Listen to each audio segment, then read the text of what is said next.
My father's name flashes on my phone screen for the fifth time. I watch it vibrate against my glass desk, the sleek surface a far cry from the scratched oak table where I did homework as a child. Outside my window, Chicago's skyline gleams in the afternoon sun 15 stories up and 800 miles from the rancher home where I learned to make myself small. I hover my finger over ignore again. The leather chair creaks as I shift my weight. The phone falls silent. 3 seconds later, an email notification appears. From Lawrence Reynolds. Subject: Your sister needs you. Last chance. My stomach tightens as I open it, the words blurring together except for the final line. Chloe's wedding is the most important event of her life. Be there or forget about any future support. A voicemail notification pops up next. I press play and set it on speaker. Madeline, it's your father. His voice fills my apartment, commanding as ever. I don't know what game you're playing, but this has gone on long enough. Your sister's wedding is in 2 weeks, and the festivities start this weekend. If you can't put aside whatever grievance you have for Chloe's special time, then you can forget about any future support from this family. Your mother is beside herself with worry. Call me back immediately. A bitter laugh escapes my throat. I cross to the closet and pull out a framed diploma hidden behind winter coats. The gold embossing catches the light. Madeline Ann Reynolds, Bachelor of Science in Data Science, summa cum laude. 3 years collecting dust instead of hanging on my wall because old habits die hard. My phone buzzes with a text from my mother. Please call. Your father is getting impatient. I glance at the calendar on my desk. Chloe's 2-week wedding extravaganza is highlighted in angry red 14 days of ceremonies, parties, and photo shoots for the golden child's perfect day. I tap open my banking app.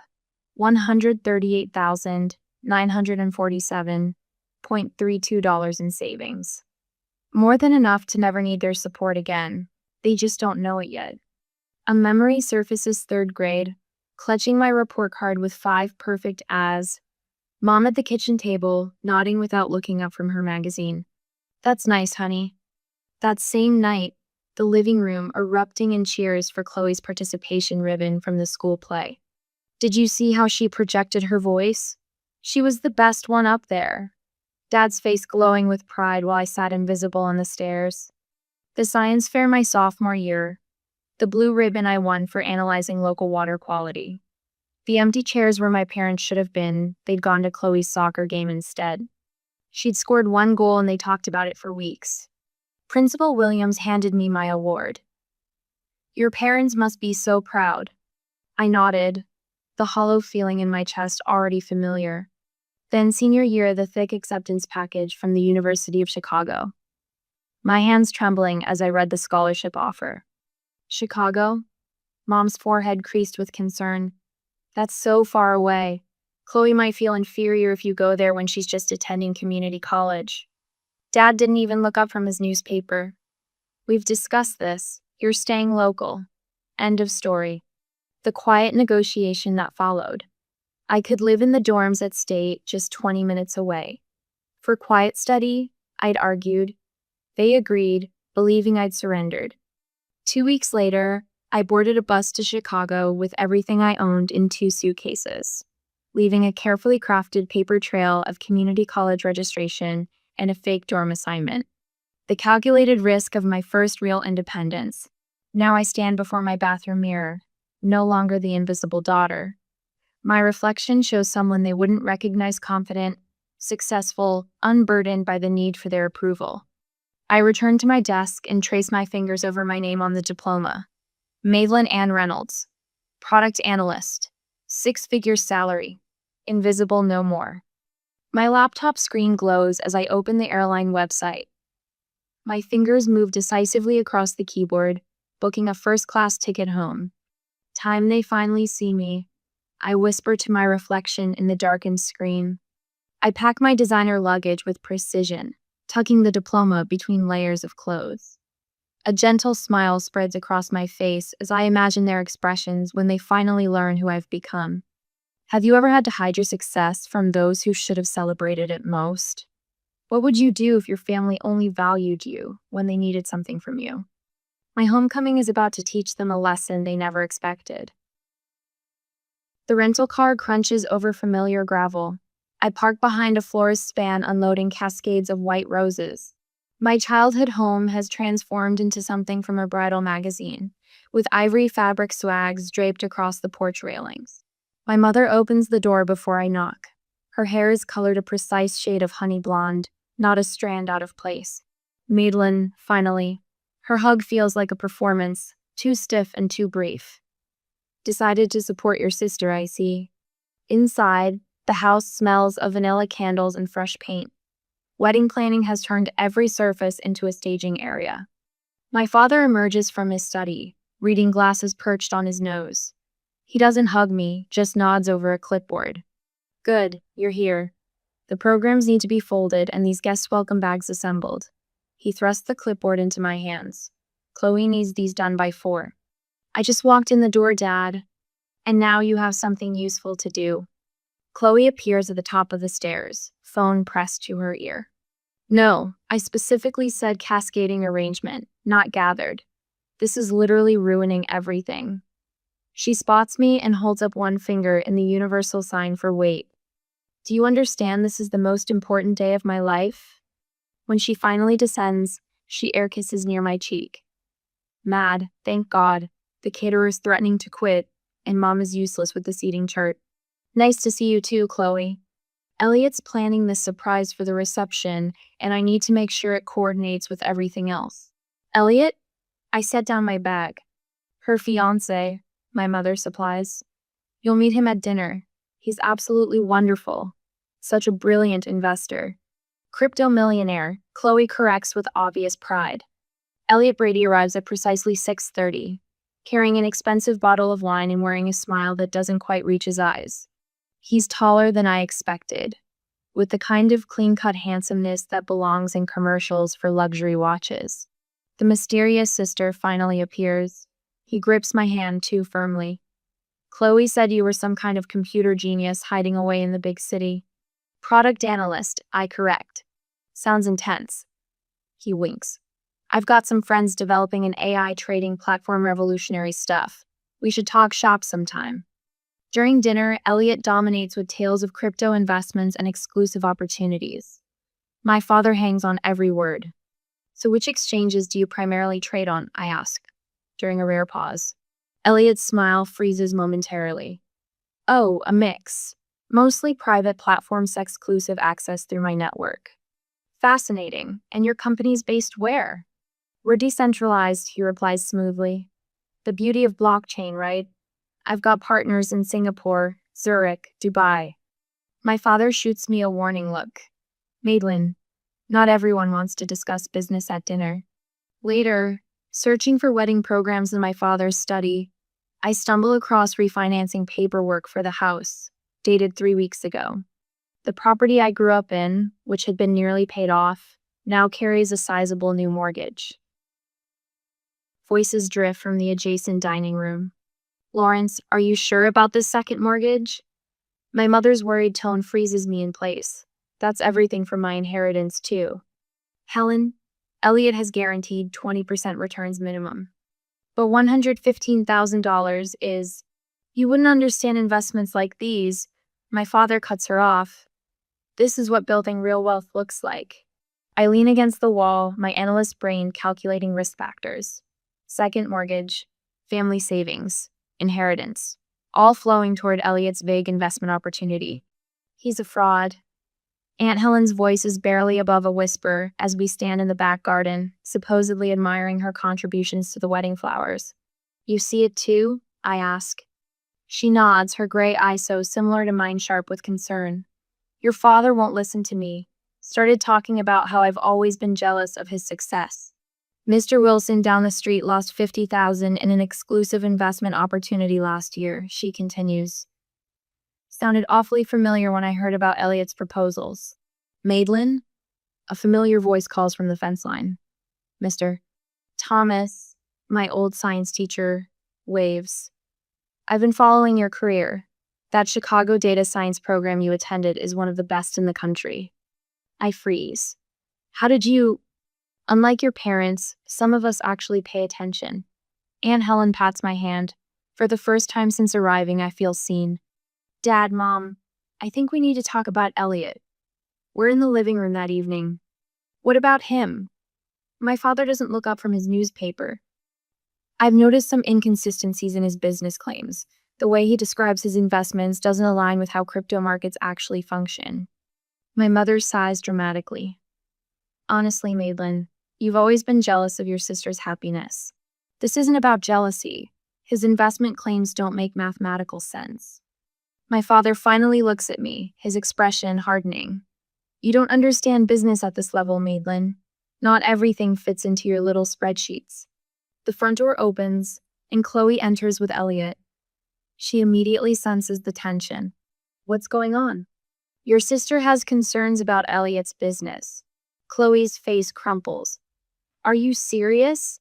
You show up after 3 years and immediately try to ruin the only good thing in my life? Elliot places a protective arm around her. It's okay, babe. Some people just don't understand innovation. I look at their faces defensive, dismissive, deluded, and realize I've miscalculated. They don't want the truth. They want the comfortable fiction that makes Chloe special and Elliot a prince. The invisible daughter sees everything, but no one wants to look. When you see loved ones heading for disaster, how far should you go to protect them from themselves? Would you risk further rejection to save family who never appreciated you? I tuck myself into the corner booth at Rosie's coffee shop, the same spot where I studied calculus during high school. The vinyl seat squeaks beneath me, familiar yet foreign now. My laptop screen glows with open tabs, business registries, investment forums, social media profiles. 3 previous identities stare back at me. Ethan Lewis, Edward Lambert, Elliot Lawson. Now Elliot Lawrence. My finger traces the pattern on the screen. Same man, different names. Same charming smile, different victims. I sip my black coffee, its bitterness matching the taste in my mouth as I connect unmistakable dots. Need a refill, hon? Margie, the same waitress from my teenage years, appears at my elbow. Her eyes widen as she studies my screen. My cousin lost everything to a man who looked just like that. Called himself Edward something. My stomach tightens. Lambert? That's it. She sets the coffee pot down. Investment scheme. Left town right before the wedding. Broke her heart and emptied her savings. I pull up another browser window. Margie, would she talk to me? A woman in her 50s sits across from me 2 hours later, hands trembling around her mug. I thought I was special, Karen whispers.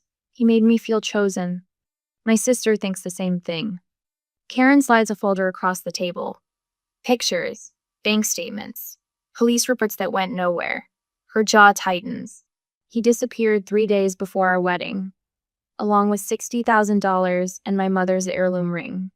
The photographs confirm what I already know. The account statements show transfers to untraceable offshore accounts.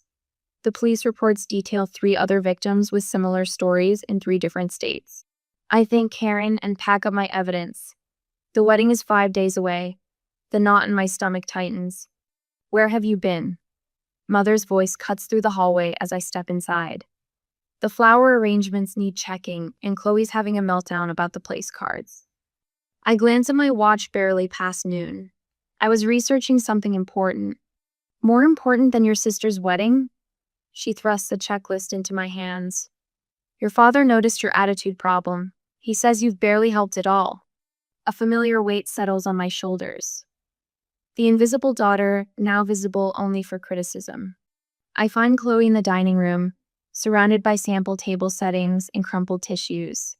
The calligrapher messed up the font. She glares at me through mascara-smudged eyes.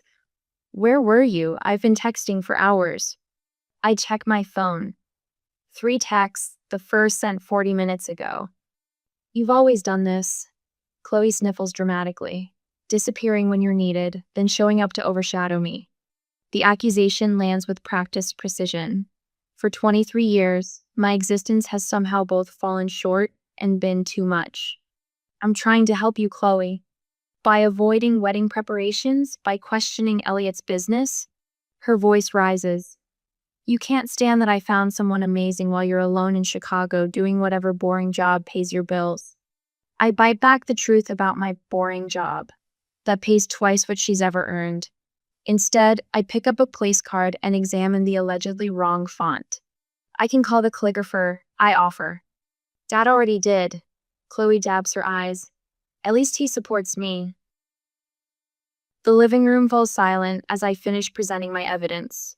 Printed screenshots, bank records, police reports, and Karen's signed statement is spread across the coffee table. My parents sit stunned on the sofa. Chloe perches on the armchair, face pale. Elliot stands by the fireplace, his expression carefully composed. This is clearly a case of mistaken identity. His smile doesn't reach his eyes. I have a common face. People mix me up all the time. 3 different women in 3 different states. I keep my voice steady. All with the same experience of a man who matched your description, used names similar to yours, and disappeared with their money right before the wedding. Madeline, my father's voice carries a warning. This is absurd. Dad, look at the pictures. I push a photo toward him. Look at the timeline, look at the pattern. I've never seen this woman in my life, Elliot insists, gesturing at Karen's statement. Chloe jumps to her feet. I can't believe you'd go this far to ruin my happiness. Tears stream down her face. You've always been jealous of me. Jealous? The word catches me off guard. I'm trying to protect you. By ambushing my fiancé with these fabrications? Chloe snatches the papers from the table, crumpling them in her fist. Chloe, I reach for her arm. The second mortgage, your retirement fund, Mom's inheritance, it's all gone to his investment opportunity. Don't you see the pattern? That's enough. My father stands, face flushed. You need to leave this house right now. Elliot places a comforting hand on my father's shoulder. Lawrence, it's all right. She's just concerned for her sister, misguided but coming from a good place. His practiced sympathy makes my skin crawl. I'm not leaving. I stand my ground, straightening to my full height. And I'm not the same invisible daughter anymore. Silence falls across the room. What are you talking about? My mother asks. I didn't go to community college. The truth rushes out after years of containment. I graduated top of my class from the University of Chicago 3 years ago. I'm a product analyst at Tech Fusion. I make 6 figures. I've been supporting myself entirely since I was 18. Their stunned faces would be satisfying under different circumstances. That is impossible. My father stammers. Is it? I pull out my company ID badge. Check my LinkedIn profile. Call my office. I've been someone else entirely while you were too busy with your golden child to notice. Chloe sinks back into her chair, her expression flickering between shock and disbelief. And now I'm giving you one chance, your last chance to see the truth before it's too late. I gather the scattered evidence, carefully reassembling the case. This man is not who he claims to be. The wedding is in 5 days. His pattern is to disappear 3 days before the ceremony, once he has access to all the funds. Elliot's mask slips for just a second. A flash of calculation crosses his face before the charming smile returns. I think we've all heard enough fantasy for one day. My father's voice has regained its authority. Madeline, I won't ask again. Leave now. I look at each of them, my father's rigid certainty, my mother's conflicted loyalty, Chloe's defensive anger, Elliot's practiced concern. When he disappears with everything you have, I say quietly, gathering my belongings, remember that someone tried to warn you. The front door feels heavier than it did when I was 17, sneaking out to study at the library. This time, I'm not hiding who I am. This time, I'm walking away with the truth they refuse to see. Have you ever had to stand alone with the truth while everyone you loved chose comfortable lies? What would you do if you were me? Walk away or fight harder for a family that refused to listen? My next decision will change everything. My phone won't stop buzzing. I set it face down on my kitchen counter and pour another cup of coffee, watching the steam rise in the morning light of my Chicago apartment. 2 days before Chloe's wedding, and the notifications have evolved from demanding to desperate. I flip the phone over, 17 missed calls, 23 text messages, 5 voicemails. The first voicemail plays on speaker. Madeline, he's gone. My father's voice cracks a sound I've never heard before. Elliot disappeared last night. Call us back. The second, the accounts are empty. Everything. Even your mother's retirement fund. His commanding tone has vanished, replaced by something hollow. The third catches me off guard. The police said without a written contract, there's little they can do. My mother's voice trembles. They called it a civil matter. Please, Maddie, we need you to come home. She hasn't called me Maddie since I was 10. Chloe's text glows on the screen. You were right. I didn't listen. Please help us. I trace my finger around the rim of my coffee mug. From my 15th floor window, Lake Michigan stretches blue and boundless. 15 stories up and a lifetime away from the family that only sees me when disaster strikes. My mentor Vivian answers on the second ring. You sound troubled, she says instead of hello. They finally believe me about Elliot, I tell her, now that he's gone with their money. And they want your help. Yes. Vivian's silence holds years of wisdom. She helped me build my career when my own parents couldn't be bothered to attend my graduation.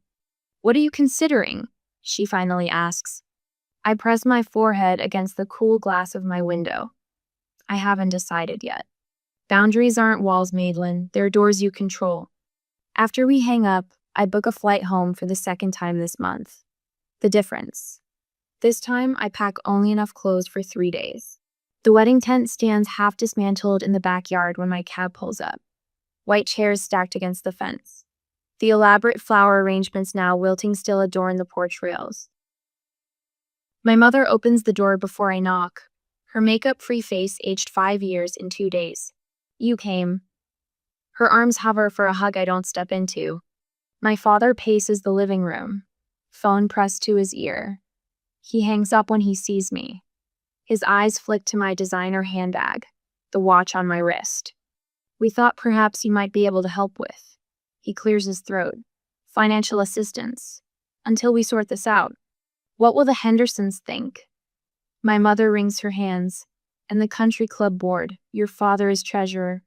Chloe sits curled on the couch, wearing sweatpants and one of my old high school t-shirts she must have found in my former bedroom.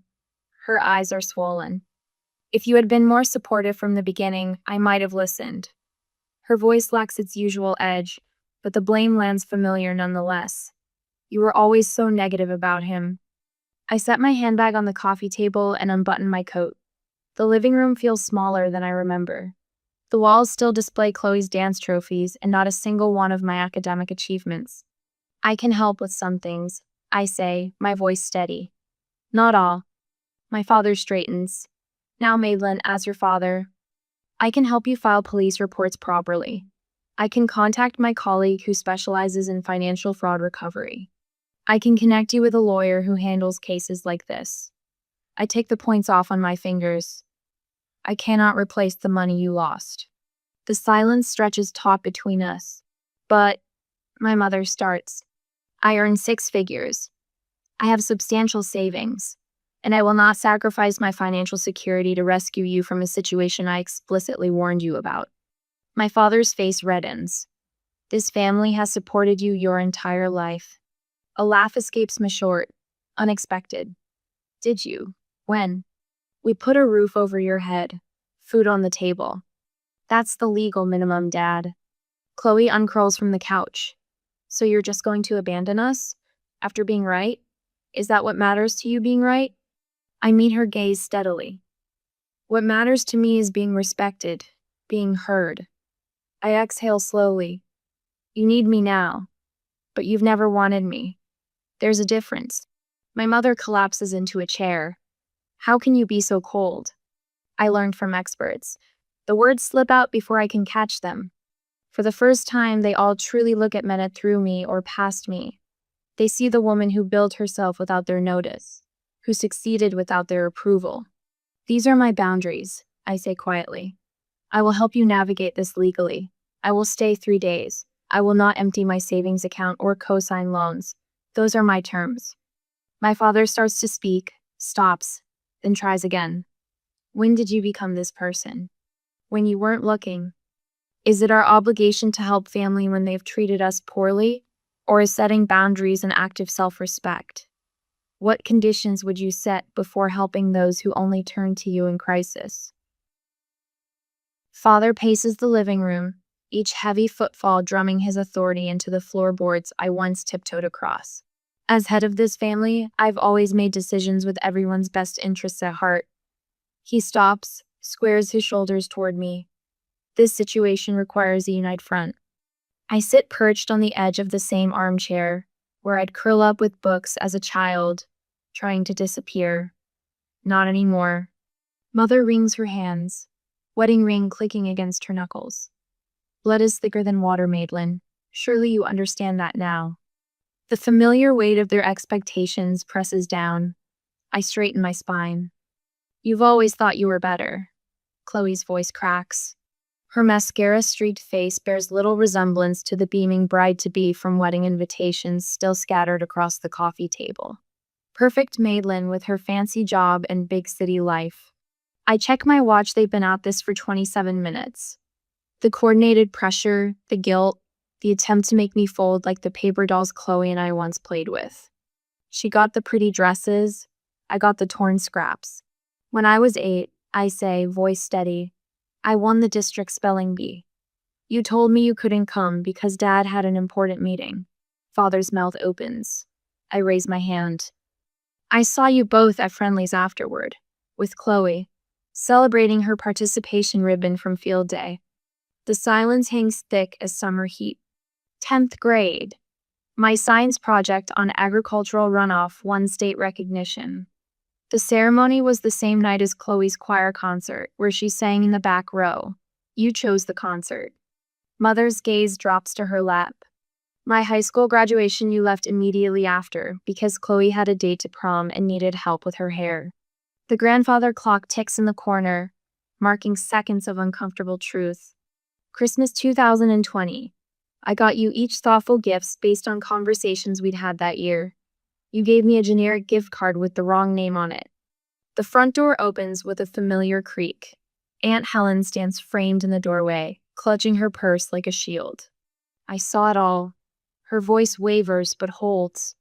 Every recital you missed, every achievement you downplayed. I watched this child wilt while you fawned over her sister. Father's face flushes crimson.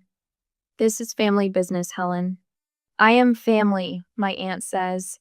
Someone in this room needs to acknowledge what happened in this house. I rise from the chair, my full height suddenly apparent in this room, where I spent so many years trying to shrink myself. I'll help with the house. My voice fills the space I never claimed before. I'll cover the second mortgage. I'll arrange for the credit card debt to be consolidated. Their faces flash with relief, quickly hidden. But I won't help with your reputation. I won't pretend Chloe wasn't scammed by a man any decent background check would have flagged. I won't lie to the neighbors about where the money went. I meet each of their eyes in turn.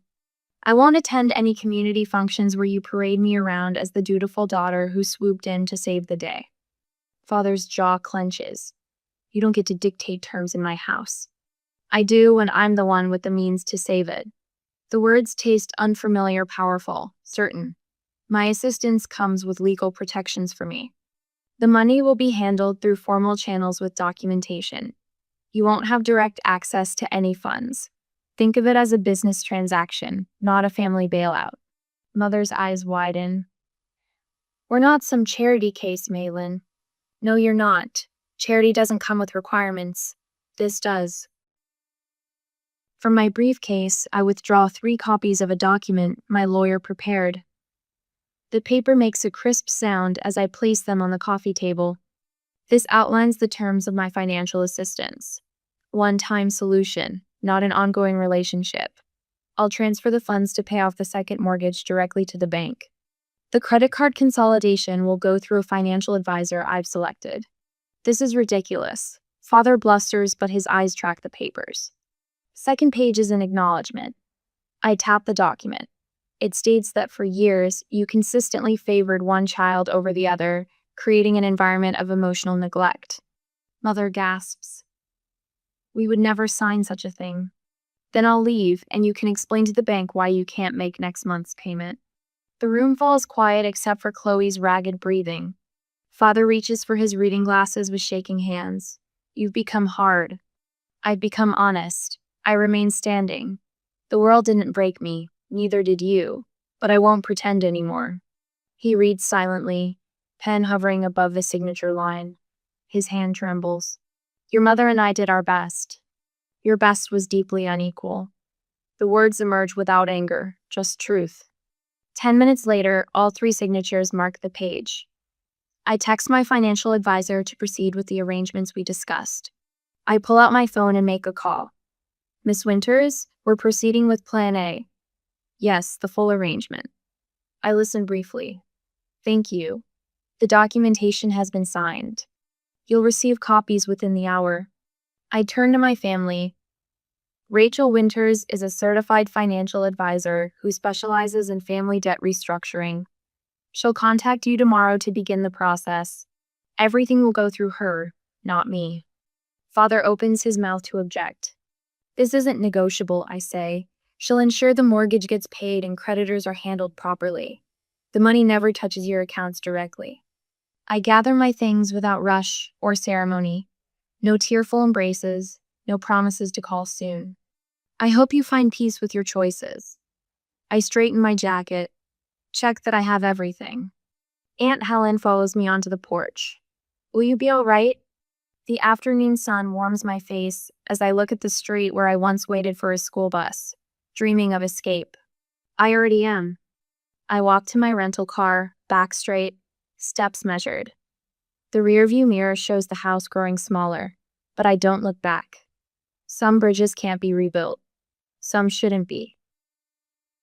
Sunlight streams through the bay windows of my home office, casting golden rectangles across the maple desk where I've arranged my life in neat, purposeful rows. My Chicago apartment is gone traded for this craftsman bungalow with its solid bones and history. 1 year since I walked away from the Reynolds family drama. The diploma now hangs centered on the wall. Madeline Ann Reynolds, Bachelor of Science in Data Science, summa cum laude. No longer hidden behind winter coats. No longer a secret. My laptop chimes with an incoming video call from Layla, the 3rd student in my mentorship program for first-generation college women. Her face appears, bright with news about a scholarship interview. I used that preparation technique you taught me, she says, tucking her dark hair behind her ear. When they asked why I deserved it more than others, I didn't apologize or minimize. I told them exactly what I'd accomplished with it. And I lean forward. Her smile breaks wide. They called an hour ago. I got it. You earned it, I correct her gently. There's a difference. After the call, I step into my backyard garden. Spring has coaxed the first green shoots from soil I've amended and nurtured through seasons of patience. My fingers brush the tender leaves of tomato seedlings. These will grow strong, unlike the withered roots I left behind. The letter from my therapist, Dr. Chen, sits on the patio table. 1 year of weekly sessions documented in her precise handwriting. Patient demonstrates significant progress in establishing healthy boundaries and recognizing her inherent value, separate from family validation. Wednesday afternoons still belong to the community center where I teach financial literacy to young women. Last week, Tanya, quick-witted 17-year-old with a spark that reminds me of myself, spotted the warning signs in a pyramid scheme targeting her mother. I showed her the numbers don't add up, she told me, pride straightening her spine. My phone buzzes with Aunt Helen's monthly update. I scan the text. Dad and Mom still struggling to refinance the house. Chloe working part-time at the local bank, attending therapy twice a month. No mention of attempts to contact me directly. The boundary holds firm on both sides. The garden timer chimes. Time to prepare for tonight. The community center auditorium fills with steady applause as I walk toward the podium. The mentorship program I founded has been recognized for its impact on first-generation college students. The award feels substantial in my hands, glass and metal catching the light, solid and real. I scan the crowd as I speak. No empty chairs where parents should sit. Instead, Dr. Chen nods encouragingly from the 3rd row. My neighbor Mrs. Grayson, who brings me heirloom tomato seedlings, beams with unrestrained pride. Colleagues from work who value my analytical mind for exactly what it is. Friends who ask how I'm doing and actually wait for the answer. When I started this program, I tell the audience, I thought I was helping others find what I never had. What I discovered instead was that worth doesn't come from external validation. It grows from within, when we truly see ourselves. Back home, I open my laptop to finalize details for the Reynolds Visibility Scholarship for academically accomplished students whose achievements have been overlooked. The essay question reads, describe a time your contributions went unrecognized and how you maintained your sense of value. A notification pops up, a mail from Sasha, my first mentee. You saw me when no one else did. That changed everything. As twilight softens the edges of the day, I water my garden with methodical care. The tomato plants stand alongside peppers, zucchini, and herbs, each one chosen, planted, and tended by hands that know their own strength. The rustle of leaves in the evening breeze sounds like whispered approval. I touch the stem of a rose bush I pruned severely last fall. It's sprouting new growth, stronger than before. Some things grow stronger when cut back, I whisper, a smile tugging at my lips as I survey the life I've built, thriving, rooted, and finally, completely visible.